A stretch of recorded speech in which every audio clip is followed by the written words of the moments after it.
Jack Miller wiped down the bar counter with a dirty rag, a habit he kept from his days working at his uncle's pub back on Earth. The Cosmic Junction wasn't much to look at, just another dingy spaceport bar where species from across the galaxy came to drink their troubles away. But it paid the bills, and after 8 years in Earth's Special Forces, Jack needed the quiet.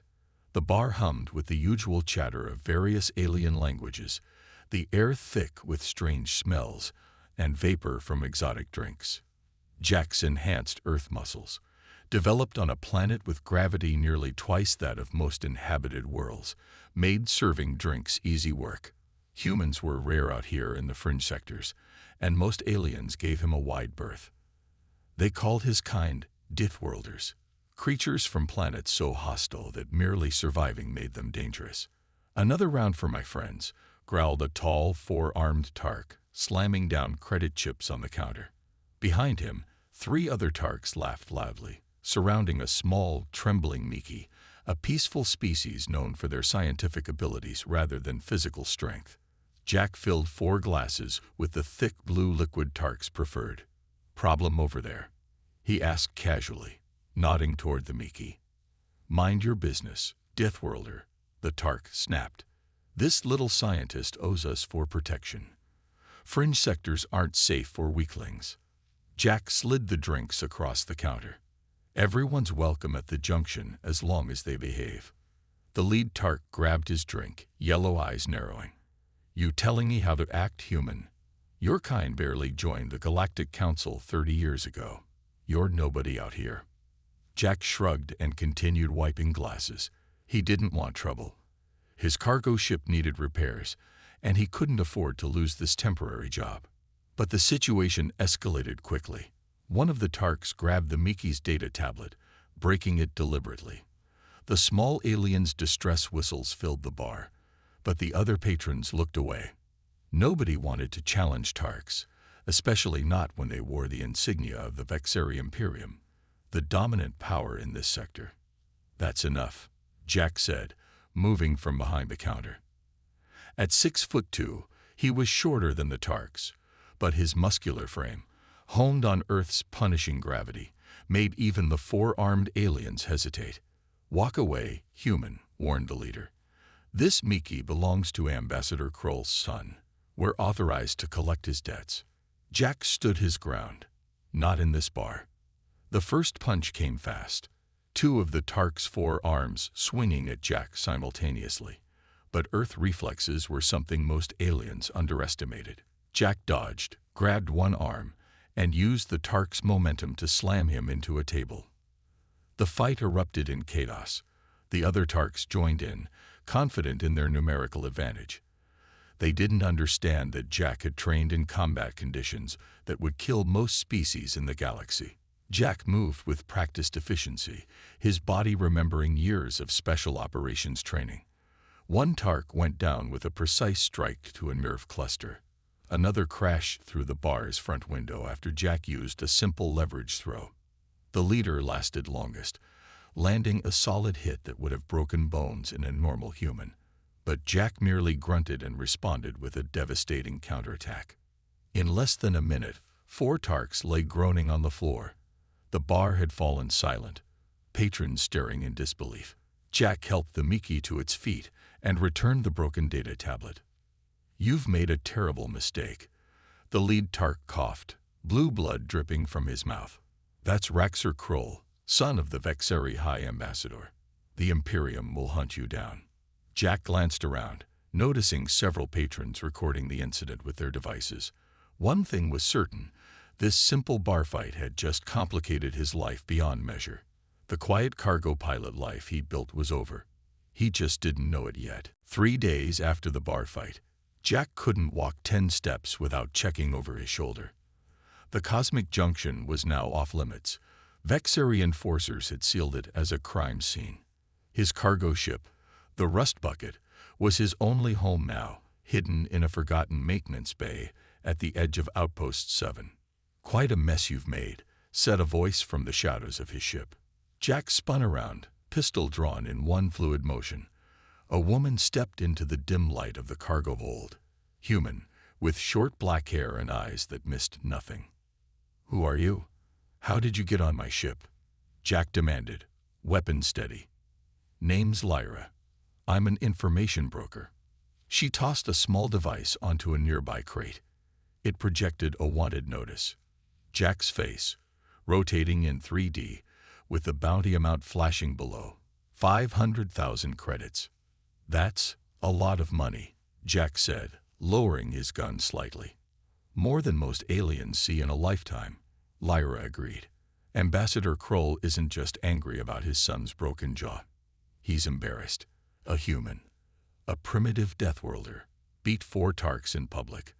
The recording has gone viral across 17 systems. Jack cursed. "I was just stopping a bully." "What you did was expose a truth the Vexari have worked hard to hide. They're not as strong as they claim." Lyra walked around the cargo hold, examining the ship. "The Vexari Imperium controls the Galactic Council through fear and the myth of superiority. You challenged that myth with your bare hands." Jack holstered his weapon. "I'm just a cargo pilot." "Not anymore." Lyra's expression hardened. "You're now a symbol. The Vexari have labeled you a dangerous criminal, charged with assaulting diplomatic personnel. But for dozens of oppressed species, you're something else. Proof that the mighty can fall." A proximity alarm blared. Jack rushed to the cockpit, Lyra close behind. The scanner showed 6 ships entering the maintenance sector. "Bounty hunters," Lyra said. "They track your ship's registry." Jack fired up the engines. "I need to run. You won't make it past the station's defense grid. Not alone." Lyra pulled out a data chip. "These are override codes for the southern maintenance gate. I've also wiped your ship's ID from the central database." Jack eyed her suspiciously. "Why help me?" "Because I work for people who fought the Vexari for years. We call ourselves the Coalition. Small, scattered, but growing. Your bar fight gave us something precious. Hope." The proximity alarm screamed again. The hunters were closing in. "Decision time, Miller," Lyra said. "Run alone or fly with a purpose." Jack plugged the data chip into his navigation system. The rust bucket shuddered as its thrusters warmed up. "Where am I running to?" "Coordinates are in the chip. It's a hidden base in the Rylos asteroid belt. The Vexari avoid it because of radiation levels." "Radiation doesn't bother humans much," Jack said, strapping into the pilot's seat. "Exactly why Deathworlders scare them," Lyra replied with a grim smile. The maintenance bay doors opened. Jack pushed the thrusters to full power, skimming just 10 meters above the station's outer hull. Behind them, hunter ships scrambled to follow, but the rust bucket's head start gave them precious seconds. As they cleared the station's gravity well, Jack punched the coordinates. The stars stretched into lines as the ship jumped to light speed. "You're famous now, Miller," Lyra said, watching the hunters disappear from the scanner. "Your face is on every screen in Vexari space, the dangerous human who dared to stand up to them." Jack stared ahead at the swirling tunnel of hyperspace. "I just wanted a quiet life." Lyra shook her head. "Sometimes the universe has other plans. The question is, what will you do with your newfound fame? Run forever or fight back?" The rust bucket hurtled through space, carrying its reluctant hero toward a destiny he never wanted and a war he didn't start. The Rylos asteroid belt glowed with an eerie blue radiation that would make most species sick within hours. For Jack, raised on Earth's naturally radioactive environment, it was merely uncomfortable. His ship drifted between massive spinning rocks, following the nav beacon Lyra had provided. "There's nothing out here," Jack muttered, scanning the emptiness. Lyra pointed to a cluster of asteroids ahead. "Look closer." As they approached, Jack noticed the unnatural arrangement of the rocks. What seemed random was actually a carefully constructed shield. A hidden passage opened between 2 asteroids, revealing a vast hollow space inside the largest rock. Dozens of ships of various designs were docked there, with structures built directly into the asteroid walls. "Welcome to Haven," Lyra said as Jack guided his ship to an empty docking clamp. The moment they stepped off the rust bucket, Jack felt eyes on him. Aliens of at least 15 different species moved about the base, and all of them stopped to stare at the human newcomer.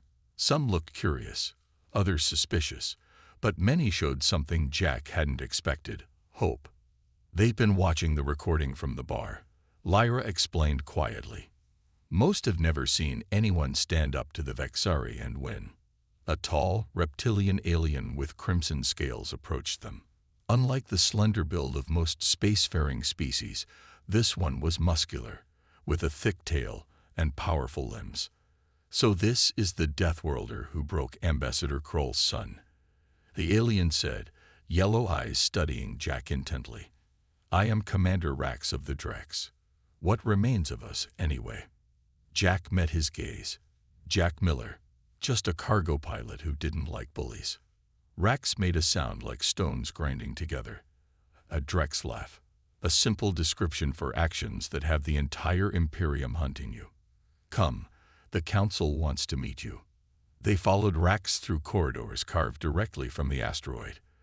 The base was larger than it appeared, housing what looked like a small city. How many people live here? Jack asked. 4,000 from 27 species, Rax answered. All refugees or rebels. The Vexari wiped out most of my kind when we refused to surrender our homeworld's mining rights. The others have similar stories. In a large chamber, a group of aliens sat around a circular table. Each looked physically different, some with tentacles, others with wings, one that seemed made of living crystal, but all shared the same determined expression. This is our Coalition Council, Rax explained. Representatives of every species fighting against Vexari oppression. An alien with translucent skin stood up. Is it true? You defeated 4 Tarks alone, with no weapons? Jack shrugged. I had military training on Earth. Show us, demanded another alien. Jack looked at Lyra, who nodded encouragingly. I can show you some basics, Jack said. Over the next hour, Jack demonstrated simple combat techniques. The aliens watched in amazement as he explained leverage points, how to use an opponent's weight against them, and quick strikes to vulnerable areas. Our tactics have focused on avoiding Vexari strengths, Rax said. We've never considered directly confronting them. That's your problem, Jack replied. You fight like you expect to lose. On Earth, we learned that sometimes you need to attack where the enemy thinks they're strongest. Will you teach us more? Asked a small, feathered alien. Not just fighting techniques, but your military strategy. Jack hesitated. He'd come here to hide, not to join a rebellion. Rax stepped forward. The Vexari have already labeled you their enemy. Every bounty hunter in the galaxy is looking for you. Your choices are to run forever or stand with us. The alien council watched him, waiting. Jack thought about the Miki in the bar, about all these people forced from their homes. I'm not a leader, Jack warned them. We don't need another leader, Rax said. We need someone who knows how to win. Jack looked around the room, at the determination on each alien face. These weren't soldiers. They were survivors, fighting because they had no choice. All right, he finally said. I'll show you how Deathworlders fight. But you should know, we fight to win, not just to survive. A cheer erupted around the table. Jack Miller, who only wanted a quiet life, had just taken his first step toward becoming something far more dangerous, a symbol of rebellion against an empire. 2 months after arriving at Haven, Jack barely recognized the Coalition forces. What had been a disorganized group of refugees was transforming into a disciplined fighting unit. Today, he watched from an observation deck as 3 teams of mixed species ran through combat drills in the asteroid's largest chamber. They're getting better, Lyra said, joining him at the viewport. Jack nodded. They learn fast. Most of these species have natural abilities humans can only dream of. The Orcs can see in complete darkness. The Trill can communicate telepathically. They just needed structure. And a leader who believes they can win, Lyra added. Before Jack could respond, Commander Rax burst into the room, his scales flushed with excitement. The raid on the Vexari supply depot was successful. Rax announced. 0 casualties on our side. We captured 3 warships and enough weapons to arm another 1,000 fighters. Jack allowed himself a small smile. It had been his plan, using the radiation belts of the Kairos system to mask their approach, striking when the depot's shields were down for maintenance. Any word on the Echo mission? Jack asked. That's the other news, Rax replied. The broadcasts are working. All across Vexari space, people are seeing the truth, footage of Imperium atrocities, testimony from survivors, and, he paused, stories about you. Jack frowned. I told you to keep me out of the propaganda. It wasn't our doing, Lyra explained. They're calling you the Deathworld commander in the outer colonies. The recording from the bar fight has been viewed billions of times. There are even illegal merchandise with your face on it. Wonderful, Jack muttered. Rax's communication device beeped. The reptilian commander listened for a moment, then looked up with wide eyes. We need to go to the command center. Now. They hurried through Haven's corridors, passing aliens who stopped to salute Jack, a gesture he taught them from Earth military custom. In the command center, a large screen showed a massive ship approaching the asteroid belt. Is that what I think it is? Jack asked, staring at the elegant vessel. The Luminous Path, Rax confirmed. Flagship of the Silurian fleet. Jack tensed. The Silurians are Vexari allies. They've found us. No, Rax said. They're requesting permission to dock. They say they want to join us. Hours later, Jack stood in Haven's main hangar as the Silurian delegation disembarked. Their leader, a tall humanoid with silvery skin that seemed to glow from within, approached and bowed deeply. Commander Miller, the Silurian said, I am Admiral Thel of what remains of the Silurian Defense Force.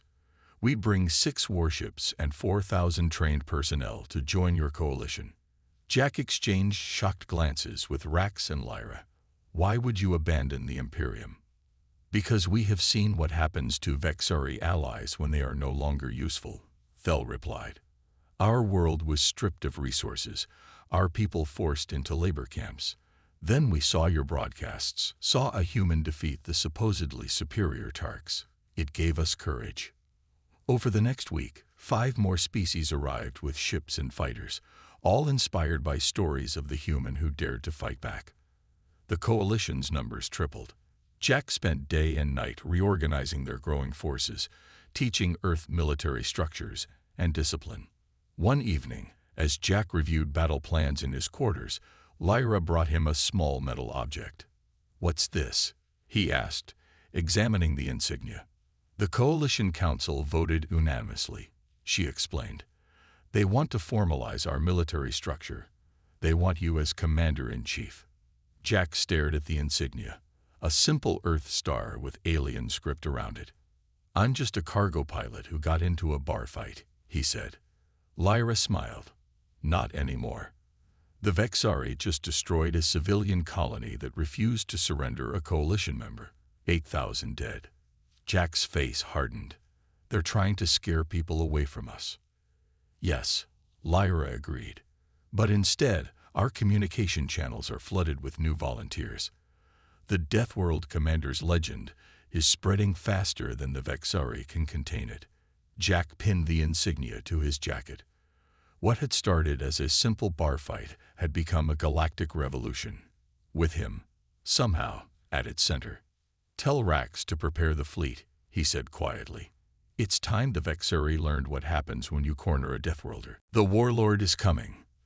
The whispers spread through the Vexari outpost faster than light. Guards doubled at every entrance. Weapons were checked and rechecked. 6 months had passed since the bar fight that started it all. Jack Miller stood on the bridge of the Defiance, once a Silurian cruiser, now his flagship.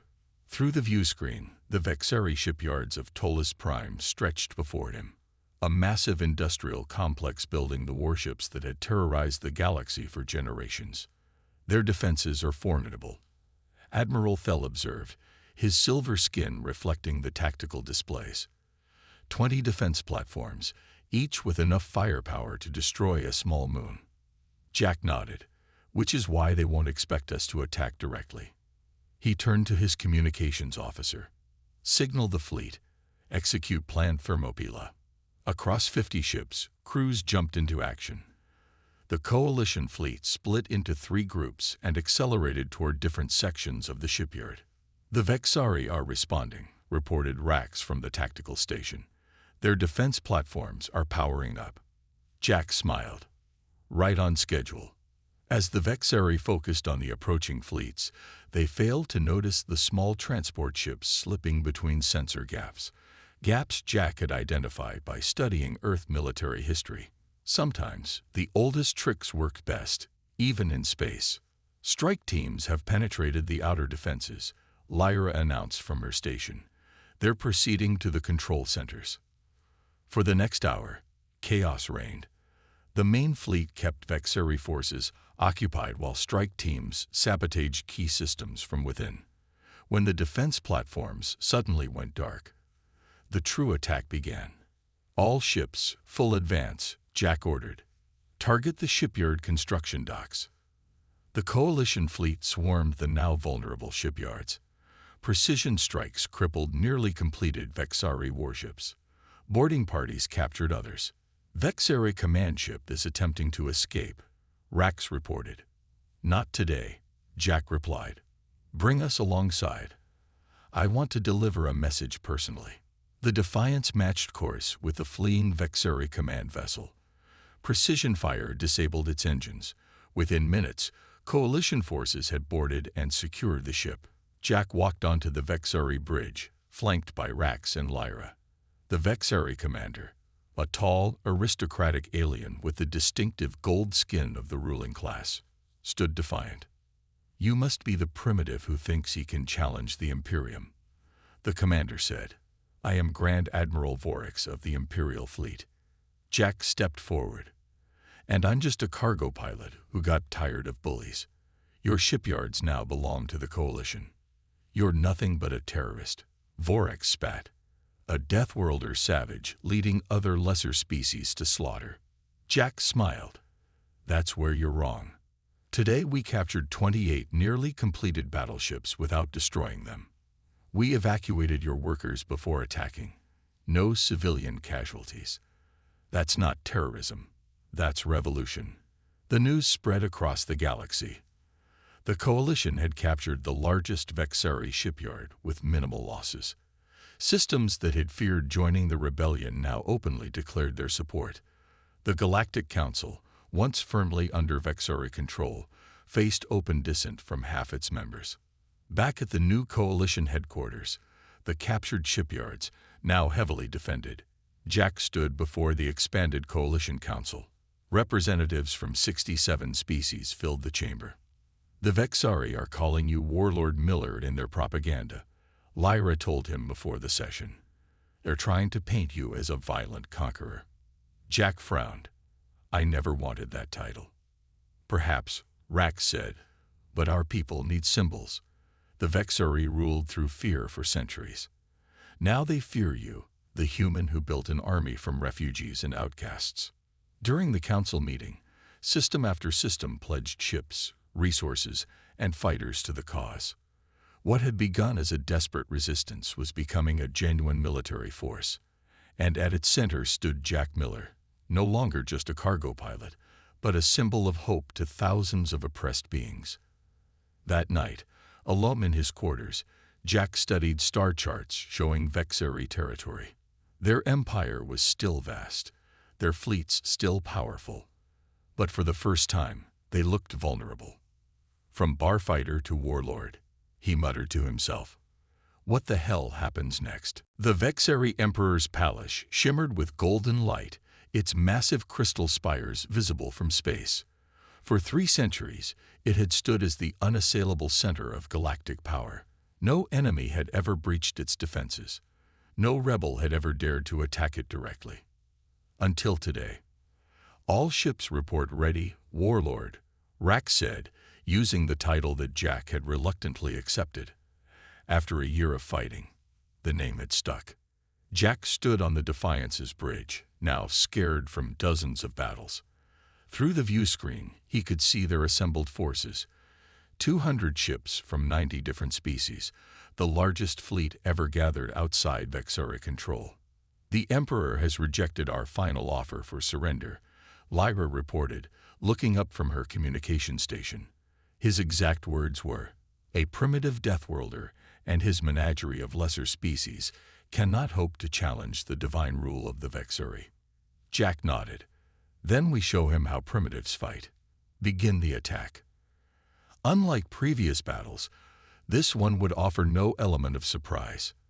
The Vexari had gathered their remaining strength around their homeworld.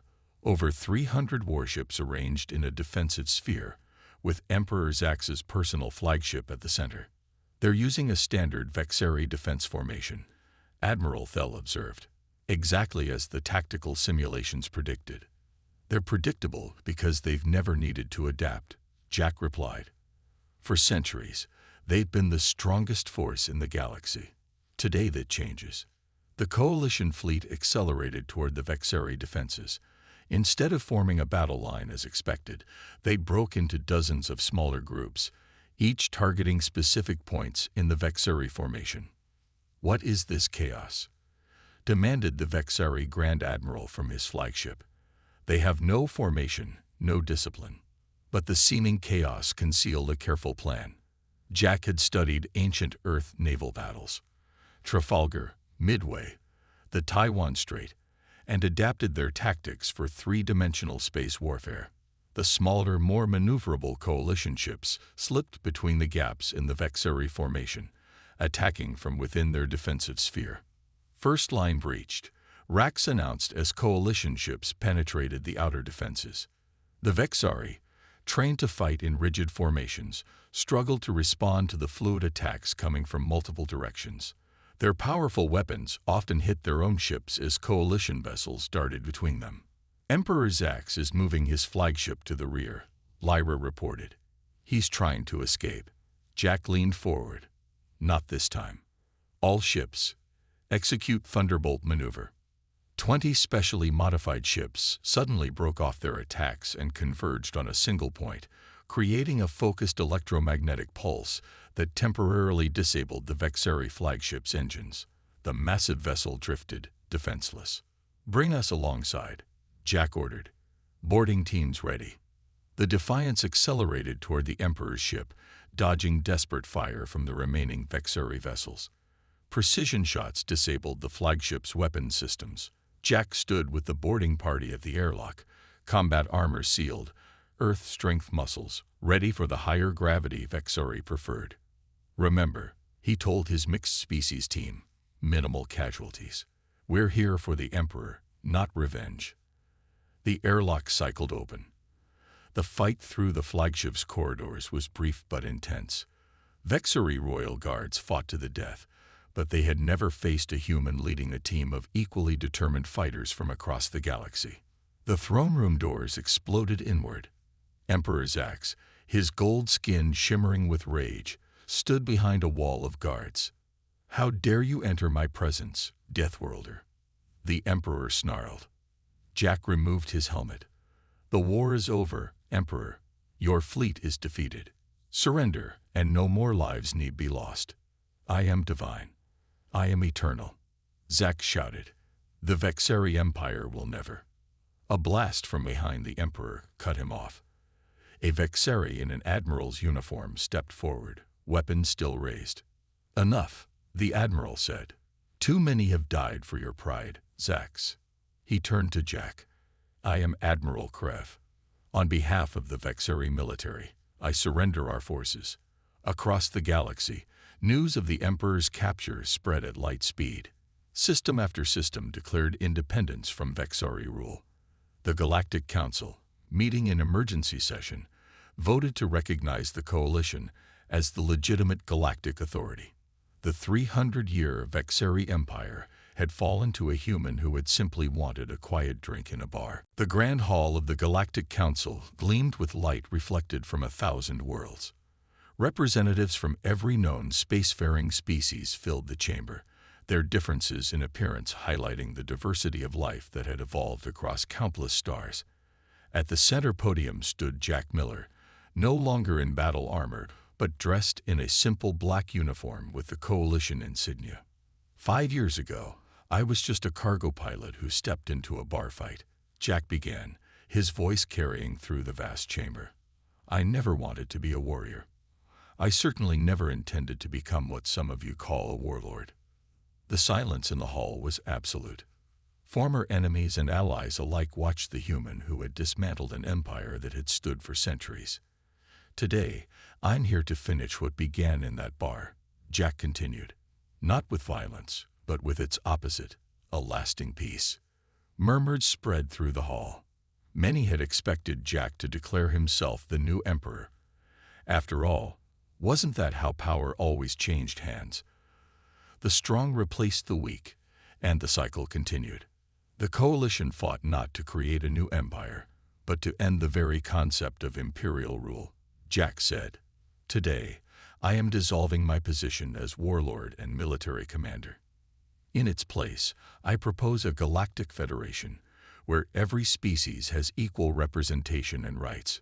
He activated a holographic display showing a new governmental structure, a balanced system with checks against any single group gaining too much power.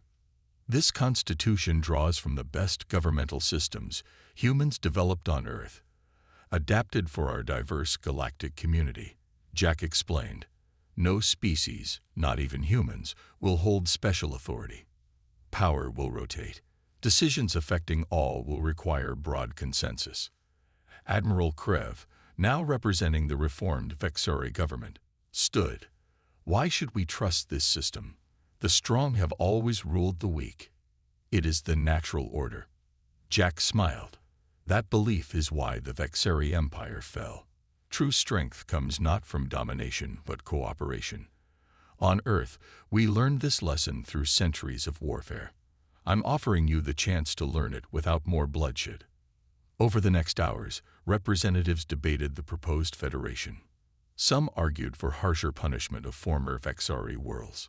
Others wanted more power for their own species. Jack listened to all, amended the proposal where reasonable, but stood firm on the core principle of equality. As the session neared its end, Lyra approached the podium.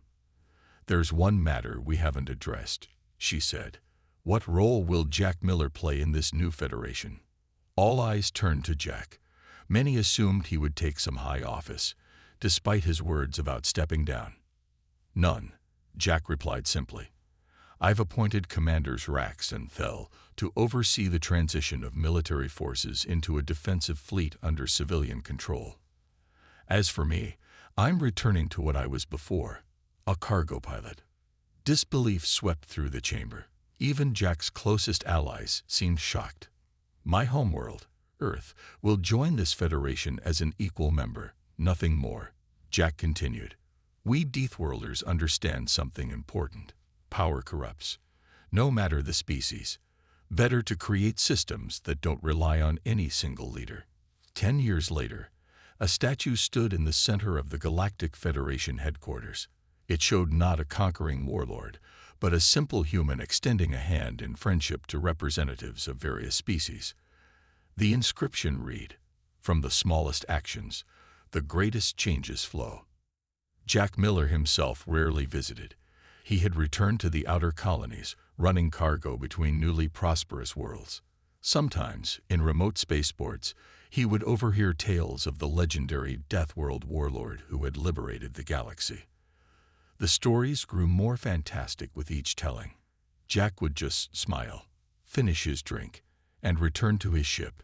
He had never wanted to be a hero or a warlord. In the end, he had become something far more important, a bridge between worlds that had never understood each other before. And it had all started with a simple bar fight.